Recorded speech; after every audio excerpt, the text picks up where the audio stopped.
Yeah! Gaming with GLACIER. Welcome to the show. Fortnite, zero build, gonna play some TOYBOX. Yeah! Sacrifice a little bit of time to game with y'all. Welcome to the show. Yeah! SLED HEADZ, the gun fu, blaxploitation, supernatural, super Sentai rom-com with art by Kristian Rossi is now 95% completed. Release to be announced. Stay alert. Yeah, SLED HEADZ, the blaxploitation, gun fu, supernatural, super Sentai rom-com. Be available for purchase very soon. Yeah. Listen, they can cockblock my clout. They can gatekeep my promo. But what they can't do is they can't stop you from reading it. Yeah. Stay alert. SLED HEADZ.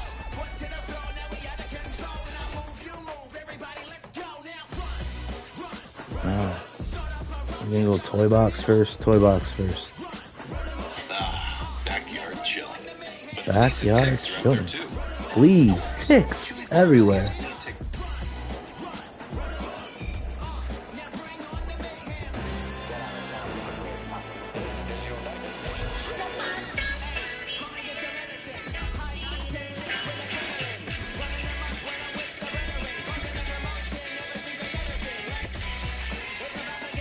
During the period of time between the closing of Lovely Animal House and Berserk's continuation within Young Animal in 1992, conceptualization on a character similar to the main character of Berserk started to take form.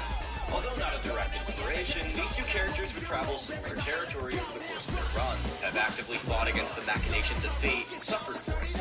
Men with a goal to kill monsters that threaten the world's safety, who kill what goes bump in the night with a single swing. The difference between their creators and their intentions may differ, but each has had a profoundly similar effect on its readers. Not to mention their publication through the same North American publisher, both being key but important parts in that publisher staying afloat. To properly explain my point about comparing these two series in such a way, I think I'd want to first walk you through their origin. December 1944, the Scottish countryside. A platoon of soldiers led by First Sergeant George Whitman stood watch in an abandoned church by the shoreline. With intel from the British Paranormal Society, aka the BPS, about Hitler's alliance with the satanic Slavic wizard Rasputin, the American soldiers kept watch until... crash. Out of a bolt from a cloudless sky, the platoon and BPS members bore witness to the arrival of... a key.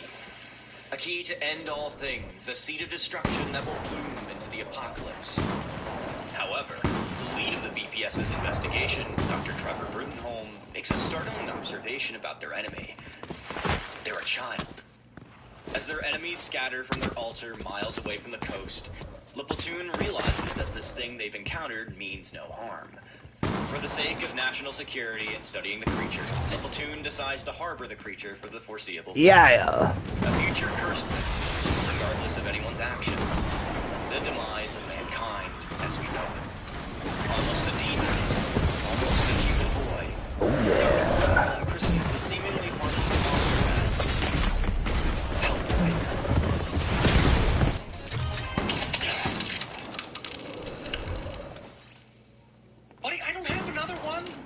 I think Hellboy is beautiful and often understated in what it's achieved. Obviously, its legacy in movies and video games has cemented Hellboy, as it is the Del Toro version, in pop culture canon. Hellboy has a history dating back to one of the most important periods of Western comics and lasted as long as that age. Whenever I see someone's a fan of Hellboy, though, folks are not really the focus of the conversation. What it is a deep smile and arms raised and shrug. I've never read the comics, are they good?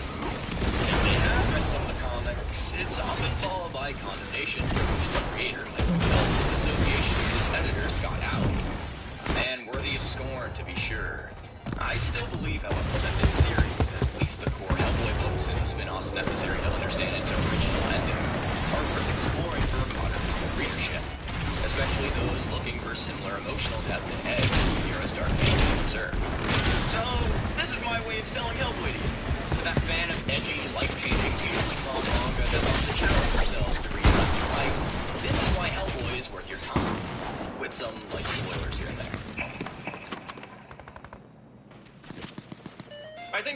important factor to judging your enjoyment of Hellboy is your opinion on Mignola's artwork.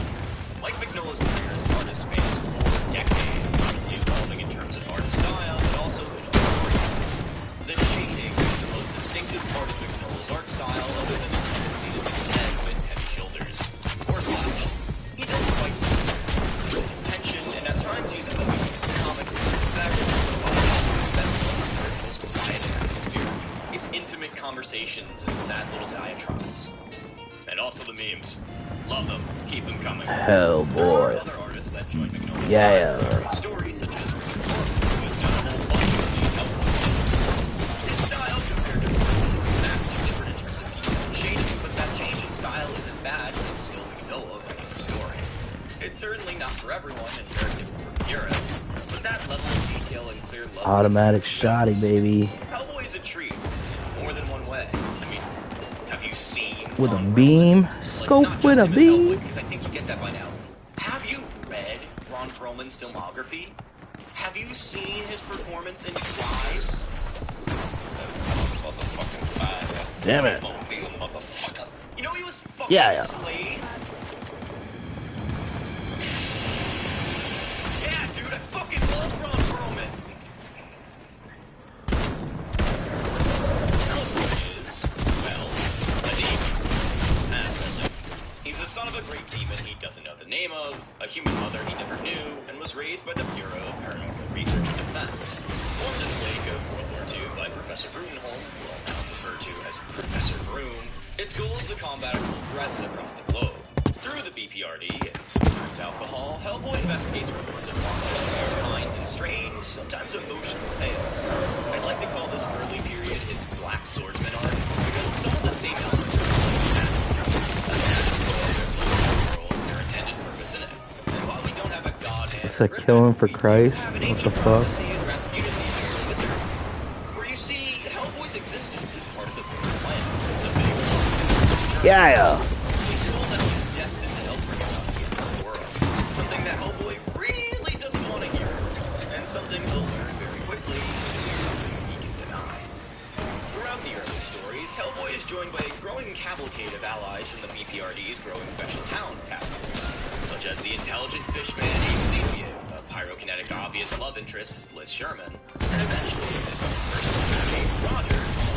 I know there's Daimyo, I know there's more to the BPRD and their solo series, but I want to focus on the main Hellboy book in this video and maybe do that in another one. You do not need to do that much to read this. The world of Hellboy calls heavily on myths and legends from all kinds of mythologies, but over time Hellboy becomes embroiled in the machinations of various groups and deities that all vie for their own goals. All while Hellboy is forced to process discovering the past. As a part of Hellboy, I don't think it's necessarily unique in comics given its basic concept. However, execution makes the biggest difference. Every part of Hellboy's journey does build upon itself, building an atmosphere of the world bigger than the world on the background. Forever doomed to conflict and denying his true purpose, the prophecy will go on with or without his approval. I'm not going to spoil much more than at the end of an arc featuring the ghost of a superhero from the 40s, Nazi brain in a jar, and a conqueror worm. Hellboy leaves the BPRD. It changes the trajectory of Hellboy's journey. All he ends up doing is just the embodiment of a chef's kiss. Hellboy, in very small but discernible ways, reminds me of Guts in his journey. Sure, his circumstances are completely different, but that same stoic, sad cat energy I get from them is undeniable. This idea of a person growing up in a place that provided him no other option but to learn to fight, to work for a greater cause, and become disillusioned with age. They're both introspective of their circumstances, claiming to do things their own way or live life how they want to live it. Their worlds are unforgiving, but both trudge on regardless. It's life-affirming, despite the pain and debatably unsatisfying endings. Which leads me to... What's your favorite book? This is a personal question.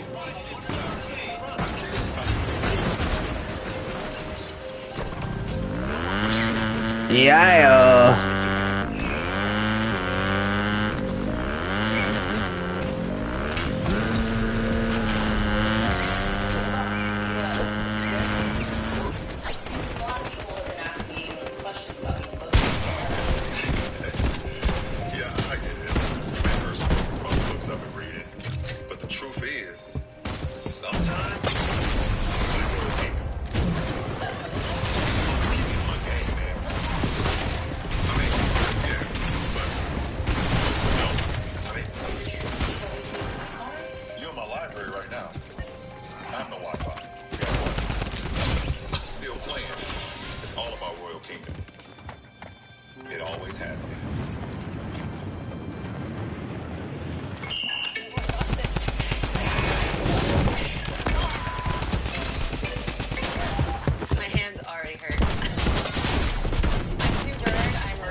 made lists in the past as to what's essential for fully understanding the world and general journey of Hellboy. I'm using the Multiversity Comics list with occasional interjections as to what are my favorite stories, as well as help from the Hellboy wiki as to what's in chronological order. Because while there are arcs in the same way there's Conviction or Falcon of the Millennium Empire, some of the best Hellboy stories are one-offs that are far off the beaten path. The major Hellboy solo series can be read in order of the first two omnibuses, Seed of Destruction and Wake the Devil, and Strange Places. The first omnibus is Mike Mignola really discovering his voice and the general direction for the Hellboy character. The first story of Hellboy is actually scripted by John Byrne before Mignola felt comfortable enough to write himself, occasionally inserting his own dialogue and word balloons that complemented Byrne's. In canon, the prophecy is set up, the sidecast is fleshed out, the origin of Hellboy and the right hand of Doom is slowly but surely studied. Also, Lobster Johnson. Just Lobster Johnson. It's fun. It's well drawn, but it's certainly the status quo version of Hellboy you would expect. Then, well, Strange Places. I say that this is the book where Hellboy changes from his standard, albeit novel story of the time about monster hunting and pseudo-cape-shit storytelling, as I like to coin it, into the moody and existential Hellboy I kind of adore. Hellboy in Africa is such an iconic period of Hellboy's story and a true turning point in its quality. No more BPRD, no more procedural adventures. Now every threat going forward is focused on Hellboy and his fate as a destroyer. And then from here,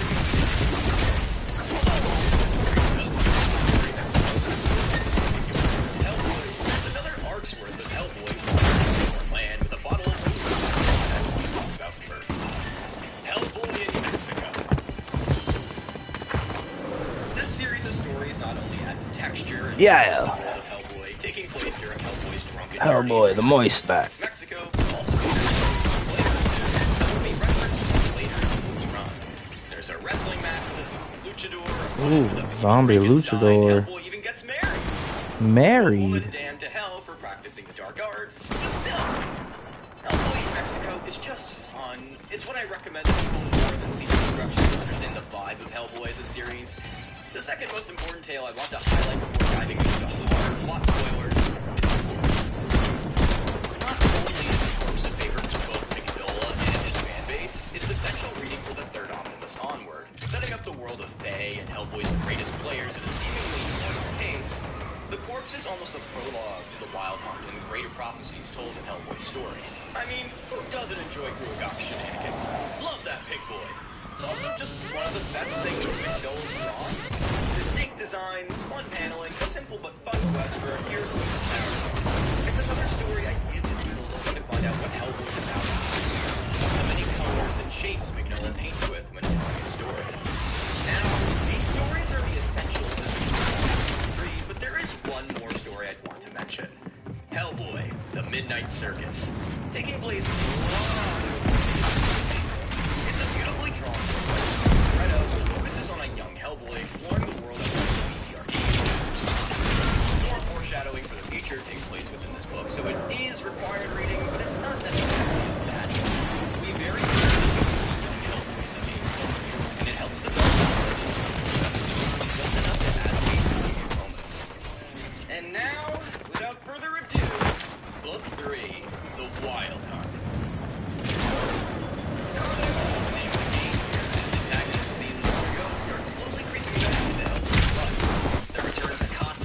Goddess of witches forever linked to Hellboy after being reincarnated during Conqueror. The unraveling of Hellboy's destiny through the introduction of the Osiris Cult. Early on, this murder of King Dogma, the Fae converging in their search for a new queen of witches. Even the young girl Hellboy saved during the courts. Everything comes into play. Even mentions of the BPRD's pursuits during their chaos in the world outside of Western Europe. The world is in peril as the Queen of Blood and Way markets the coming war that Hellboy cannot ignore his part in, whether he wants to or not. This is where things not only become heavier, but the world feels older. Hellboy feels older. It feels like in many ways the culmination of Hellboy's wandering, his attempt to deny what's in front of him until it screams right in his face. Hellboy's relationship with the Osiris Club and their search for a king is just as important as his relationship with Alice Monaghan in this arc. The very same infant Hellboy saved during the courts, which is weird, given what happens with them. But it wouldn't be a without bringing up problematic elements. I feel like this arc is comparable to that of Conviction, at least the final third, Falcon of the Millennium Empire. The paradigm shift of Hellboy's world hereafter is difficult. And where this arc inevitably leads, though, is probably some of Mignola's best work, but I may have to spoil something in particular to have the title of that arc make sense. After learning he's the correct descendant of between the blood, Hellboy pulls the sword of the stone and pays the Baba Yaga, the antagonist which rescued Moses' mastery of the mystic arts, to take him across the battlefield to face Nimue himself. After Nimue frees the primordial dragon of True Shahad, and basically causes Ragnarok, Hellboy defeats True Shahad in one of the sickest series. As this is happening, the BPRD are dealing with their own situation, and as Superman says about issues like these that require that's there. Essentially, Hellboy sees the dragon, and from the dragon's chest rises a ghostly version of Nimue, her actual body being dragged to hell, which results in, well, what the? Hellboy in Hell is the culmination of Hellboy's soul series. Every prophecy fulfilled, Hellboy finally confronts the fate he sought freedom from the day he was summoned by Rasputin. It's truly fantastic, and although he had soul series maybe he's a message that Hellboy is all about. Hellboy, in short, is about defining who you are in a world that's labeled you otherwise. It's about fighting back against the inevitable, embracing it in your own way when the inevitable finally comes. It's about Hellboy's self-discovery and sense of identity he's gained throughout his life, his travels, and his friends. And in what remains of Hell after his rampage, Hellboy has found some kind of peace. There was solace in accepting his fate, despite how hard it was. And just because you follow the path set before you, doesn't mean it wasn't worth the journey. This, for many, is the end of Hellboy, and it feels like the right place to end it, at least for me. I read all this and got a pretty satisfactory package. Yeah. I felt reading Berserk, one of the greater indie comic franchises. I still got you. The story of Hellboy doesn't end here, though. Steel toe drink my goo. Direct continuation, something I'm making a point of to state the big difference between Berserk and Hellboy. Hellboy Way too many pies, got way too many chins. Stay on top of payments with one app. Pay or get paid. Split payments with a group. Schedule. I still eat 4 pies a day. The Mignolaverse and a nice little bow. Hellboy rejoins his friends for the final stand against True Shahad in the Drew Head, resulting in the loss of most of his life. The dragon is defeated not by our main heroes, but by the Osiris Club's machinations off screen. And Hecate stated that it would be both her and Hellboy at the end of the world at one point. It's finally right. Liz burns the earth pure. Hellboy's blood runs the earth, and frogs rise as a dominant I'm gonna get you, bitch. Hey, remember frogs from the beginning? Yeah, it all comes closer. That was basically the Hellboy's story and complementing his self-actualization. I'm gonna get you, bitch. The rest of the required reading is yours to choose. I think the ending in the solo Hellboy series is truly all you need. A lot of people who want the complete package deserve the devil you know in their lives. It's the only point of differentiation that can hardly tell. However, it's still a package you can fit into as a bit. So, if you're looking for something to fill that void, something that lasts just as long and has a strong emotional core behind its mood lighting or square heads, Hellboy is your solution. It's epic and traces the entire world on the floor, it's the journey of his discovery, the insistence on realization, great and he does it with such a gusto of nonchalance, I can't help but love it. Yeah. Hellboy is a lot of things.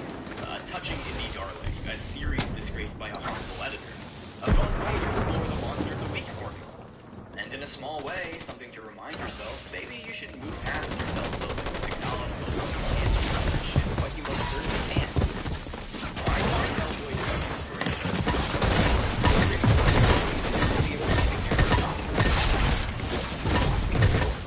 Explore and understand it.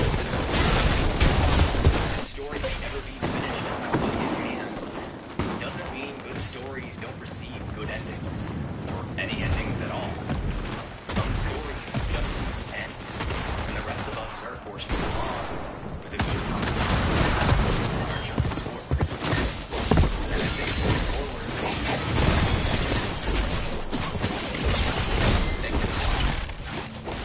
Yeah. Oh, bitch.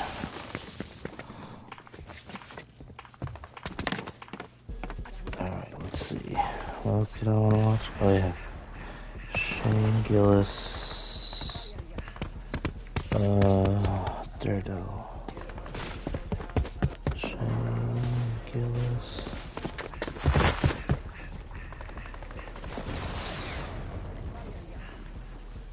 Oh, yeah. Okay.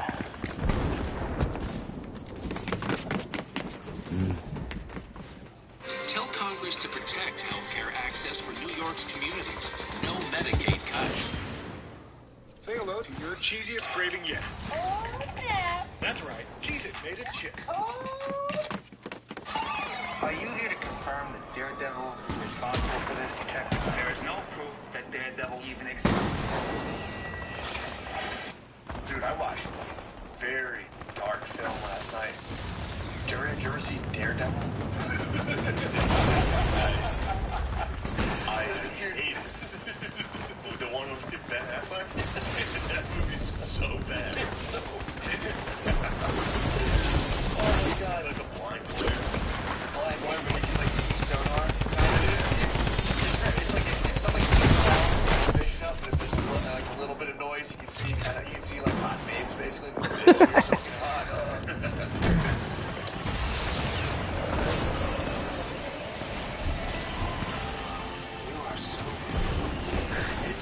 I was watching this just kind of like, me and Bay we're in the middle of some seismic relationship kind of shit, so we're obviously working out.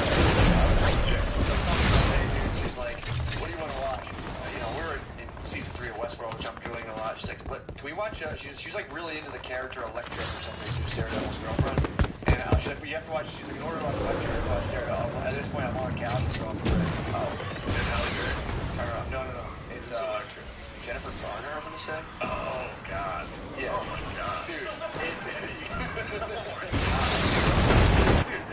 So I'm watching Daredevil, and it's funny when there was like an absolutely embittered nerd. There's like listen to the dialogue. The Daredevil. I prowl the rooftops and alleyways, watching. That's what happens. Yeah. If you bully too much, this is the result. Like, you have to, everyone has to watch the Daredevil. Yeah. And that's why I remain forever judging injustice and darkness. Everybody thinks I'm actually weak, but I'm actually really stupid. I'm actually really smart. I'm a lawyer, but I'm also fucking blind. Everybody underestimates me, but I do super karate. Yeah, I fucking train superhero. And her dad's really there, and she also knows karate really well. Dude, it was so fucking fun just watching that entire thinking about the angry nerds for this thing. Yeah. It's so unbelievable how just mortal this was, and how at the time Ben Affleck and dude, probably I would say some of his best work was the Irish guy, not Congo. The guy, one of his best work before that. Dude, I think between that and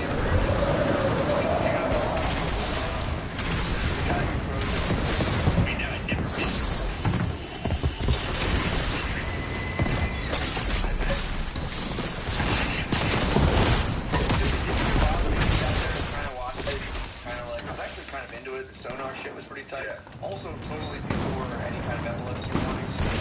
Half the movies that struggle it. Yeah. Damn it. Prime evanescence time. So like every cool part of that movie is timed to just like the lady's training, like just slicing bags in the first slice, like it's just evanescence. Fuck. Just a black guy. It's gonna be the worst movie ever. Punching people to evanescence, and I'm like, dude, the nerd rate that's his. FBI should investigate that. Yes, we should be snitching on that. I might call about that. Remember we called the fucking we tweeted the fucking writer of that one video. The one movie. Yeah, that movie. The gallows. Yeah. People get wrong constantly. Yeah, like a play. Yes, for that. Yeah, but you should contact it. Actually, don't contact that. time of like, dude, Affleck was probably like, dude, finally, this is my superhero movies, and everyone was like, sucks, fucking sucks. Yeah, it's gotta be tough. It's gotta be tough. Wasn't he Batman for a while? Yeah, but that was before. Yeah. That was it. So he was Daredevil first. He was Daredevil first.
Alright, let's see. Is there anything else cool?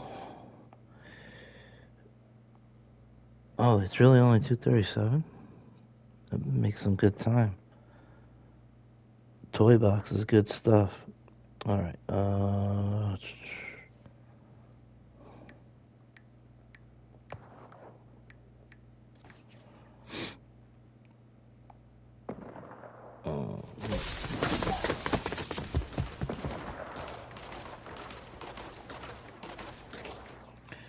I haven't even checked the YouTube. Let me check that real quick.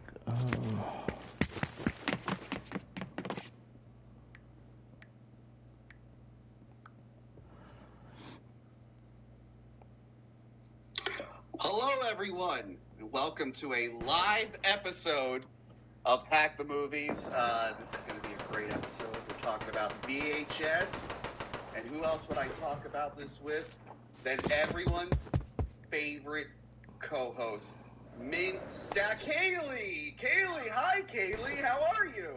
I know. I'm sorry to be a disappointment as always. No, you're everyone's favorite. I misspoke. Kaylee, how are you? I know. But it's not just Kaylee. We have everyone's other favorite co-host of all time, Manny Musco. Is that Travis Scott behind me? Hi, Crystal. How are you? You piece of shit. Piece of shit. Before we did the live stream, but I'm Hey, glad. someone's got a job. Fuck You you. forget about that? You. Someone worked, 11 hours today? I worked. Actually, no, I was at the DMV all day. Hi. Did you get your license? No, because I. Shut up. You already know. I already told you because you warned me yesterday to have everything, and then I forgot like one thing. VHS. Now it birthed a generation of horror filmmakers. They should say filmmakers, but it looked too wordy on the Generation of horror? Yeah, because every like big horror filmmaker these days. Oh, you bitch. And we'll go through it. I'll get you, bitch. Yes, some fun stuff coming up on Patreon. So a lot of stuff on Patreon. famous and popular now. We have a bonus video. We did the howling. Haley, I did it. I did more than one Werewolf Wednesday. If you were afraid that Wolfman would be the only one for here, but I did two so far. I'm so proud of you. Thank you. I Actually, did. really, I think that we should say thank you to her. I assume that was entirely her. Yes, completely, 1,000%. Okay, Yes, it was good. Thank you, I appreciate that. I'm glad I get some type of recognition. That's right. But yeah, you can your $5 patron, you can purchase it or you watch it, or you can purchase it individually. I made the bonus videos available to purchase. Protocol. There will be an episode on that soon. Yeah, that's all available to purchase without pledge. You should pledge. It's cheaper and more fun. And all the right, Kaylee, you pledged to my channel, right? Yeah. See, that's the way to do it. If you don't like you're saying that you're doing it, you guys I don't believe it. No one is. Clearly, everybody is. And also, if you're a $10 patron for many months, you get stuff sent to you, like stickers and print and a bunch of my face. And a poster at the 12-month mark is the big Nightmare on Elm Street that has all of us on it. So you get I don't know if I've ever seen it. Yeah, I don't have one. Sure. I don't even have the poster. Patreon will print the poster. It's a wallpaper on the Patreon. You're all patrons.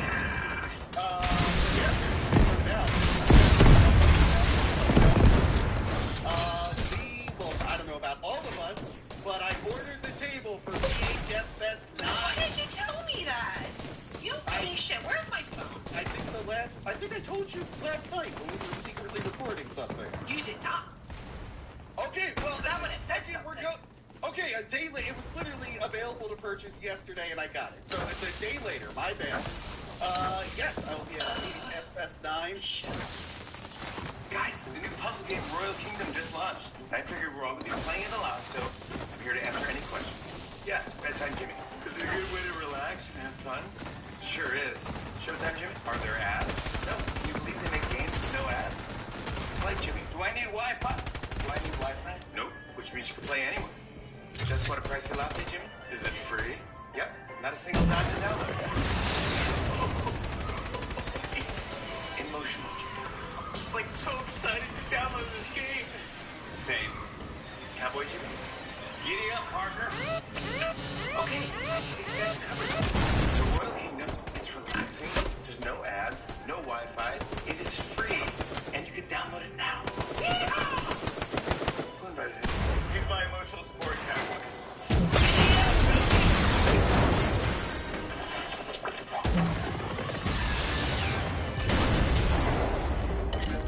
Connectivity through Spectrum is vital. Reliability, lightning speeds, and allows us to do what we need to do in our life. It's phenomenal. This is the first time that I've seen the lineup for VHS Fest 9. Damn it. It looks awesome. Am I the only one in here? So good. I'm inviting myself to come and sit with you, Tony. Did everybody leave? I was going to ask if you wanted to come again. I might try to get that house again with the Princess Everybody Diana got sick of my rockets. I missed them. I need those plates in my life again. I will not. Oh yeah, I hear shooting stuff. Also, I'm not sure what it is, but I will be at Yeah, you bitch. I was supposed to be there. Run up on me. But wouldn't you know it? Those are the 3 days Christmas in town.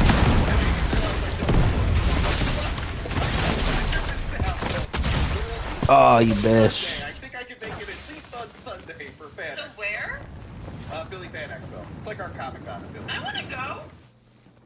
Oh, God damn it. All right, we got too many things to plan. Off camera. That's an off camera. Why not get invited to things? I fly up so we can go film. So I'm trying to bust my ass off so I can film as much as possible. I didn't realize they were the same weekend until yesterday. I was looking at them like, Once again, fuck. things I learned on the live show. I'm like, yeah, I'll go to the table all 3 days. And then Chris was like, I'll be in town. I'm like, yeah, I'll do it all 3 days. I'm like, oh shit, let's do the same 3 days. Can we do both? Where the fuck is everybody? I think I'm the only one left on the server. Someone else is somewhere. Kaylee will be somewhere. Hackamania, not Tony from Hack the Movie Hackamania. The other Hackamania, I'm going to be there with Who Are These Podcasts, and I'm going to do a final ever episode of Weird Medicine with Dr. Steve. He and I are planning some very big things. There may or may not be another exam at this live event. Yeah, it's May 9th through the 11th in wonderful Las Vegas. Hackamania.com. Use promo code KAYLEY to get 10% off your tickets. And those are the prices I set. I think I'm gonna get out of here. Try 1-0 build around. Dabbleverse adjacent. I'm not big enough in the Dabbleverse. Probably why I wasn't, invited to the Dabble house at all. Fuck Dabbleverse. Would have been nice to have just been invited, It was pretty incredible. It was like that guy who did it. I'm like, I don't feel like watching. I'll see it one day. Then I want to say 2016, a lady made me watch it. And I was like, fine, I'll watch the goddamn movie. And I ended up really, really enjoying it. And at the time, there were only 3. Yeah, the 3 were awesome. And actually had a good time. I didn't realize how much like 3. Was 3 viral? Or was... I think there's some solid stuff in 3. Yeah, the first one's really fucking good. Or whatever the VHS is that has the commune in it, or they give birth to the Antichrist in like Vietnam or something. That one's the fucking shit. Yeah, found footage is the bomb. Love found footage.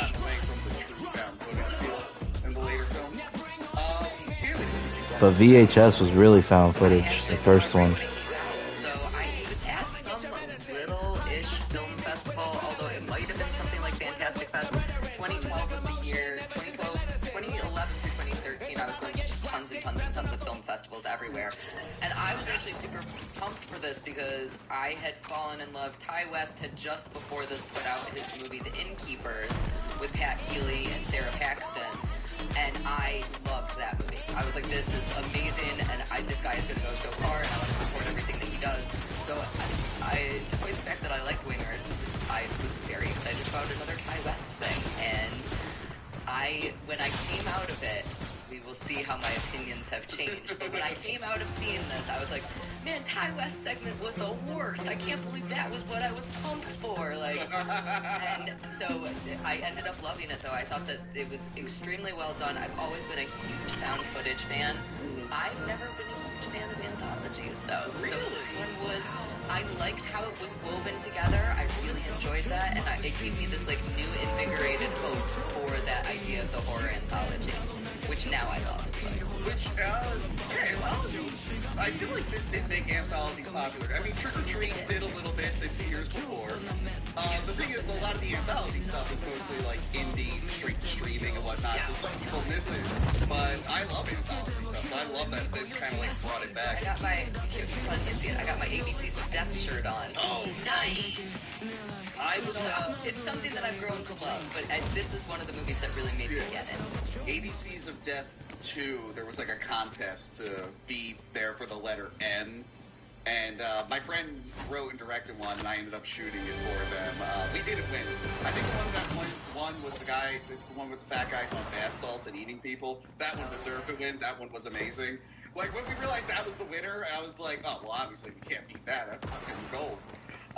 Crystal, when did you first see VHS? I honestly don't know. It's gonna be it's really the same answer every time you ask me that. Right. Whenever you watch a movie, just get a journal and go, today I watched this. I can't go back in time. I don't know. I'm sure I saw it closer to when it came out. I want to say this is usually streaming for free. All 3 of them are. Yeah. Except for now, it's not. I like libraries. I'm a big library fan. It's on TOYBOX. I want to know it because I got about 16 different library cards. You should do that. I don't usually read the chat from Fuck's sakes. I don't read the chat from the boards as they're known. We only read super chats. Get your super chats in, everyone. We will do or say or read whatever you want us to do. But I have to put this one up. Who is doing dishes? Clang, clang. Are you almost done eating? Are you done eating? God damn it. I'm trying to eat these really slowly because I'm doing 75 hard, which is really fucking hard. And I'm in a calorie deficit, and I want like 20 of these, so I'm eating them really slow to kind of like enjoy them. Good job. The whole like narrative arc, the interweaving story, the framing device. That was the word that I was looking for. Yeah. Is Adam Wingard. He wrote it with was it Simon Barrett? Simon Barrett, who they've written a bunch of movies together. Simon writes a couple of segments in the movie itself. This was right off of You're Next. That was like their big one. Then they did this. Afterwards, they did The Guest, which is really, really good. And then they did Death Note and Blair Witch, which are really, really bad. Interesting turn. Yeah, I really didn't like Adam Wingard for a while. I really liked You're Next, and that's when it... luckily, I ended up seeing VHS, but I think I saw it after these two, which I'm like, oh, these are really bad. But don't worry, he won me back. He ended up doing Godzilla vs. Kong and Godzilla X Kong.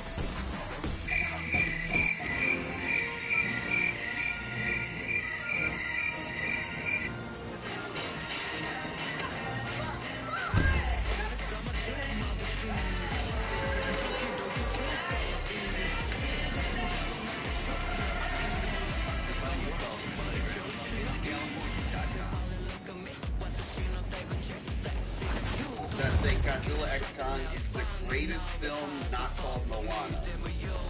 Those are my nieces who make me watch the movie over and over and over and over. Oh, you bitch. And over.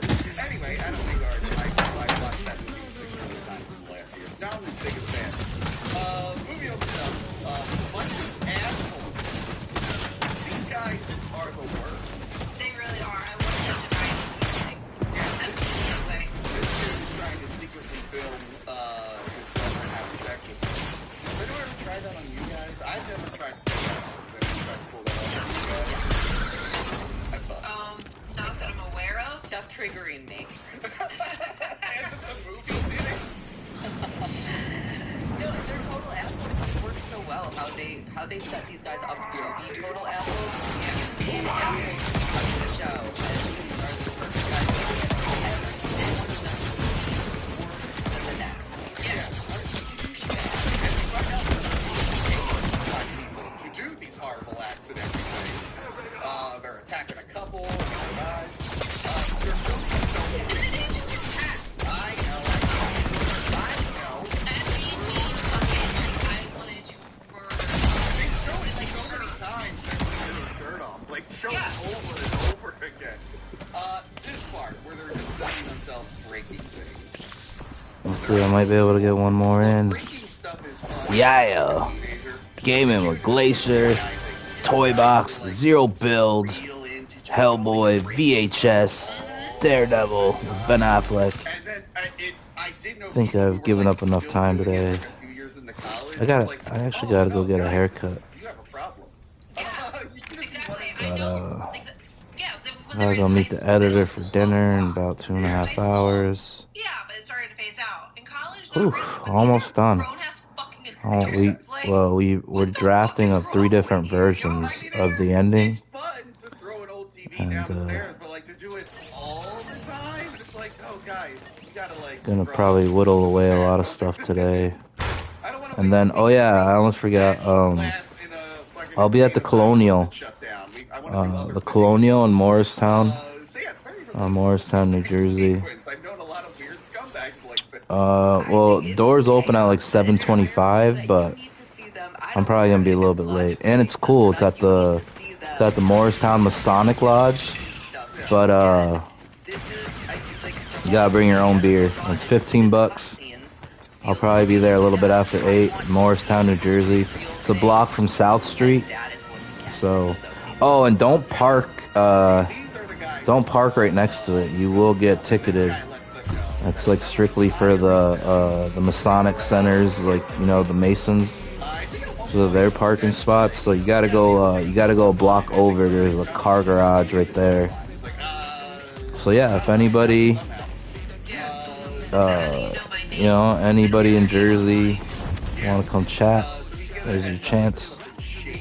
Polton, Graves, Ethan, Dark Gift, Lasmat, Carol Colors. Anybody want to come chat? I'll be at the Colonial this Friday at 8 p.m. There's your chance. Catch me out in the wild with the editor. And you can come have a nice little chat with the dog, yo. It's filmed on glasses cameras and on, like, it literally makes 0 sense. I know they put the footage on VHS tapes, but not a lot of it is shot on VHS. Pickle Dale, you piece of shit. Footage that I filmed on these, and then I'm gonna transfer that to a VHS tape. So yeah, I'll be at the Colonial Friday at 8. I'm gonna take the editor back to the airport on Saturday. But yeah, sled heads. It's all for sled heads. The Blaxploitation, Gun Fu, Supernatural, Super Sentai Rom-Com, 95% completed. Now 95% completed, folks. Art by Christian Rossi. Announcements coming soon on when and where you can purchase my debut comic book. Yeah, Sled Heads. Stay alert, coming soon. Until next time, folks, 'cause I got shit to do. Yeah. Ciao. Glacier. Ow. Ow.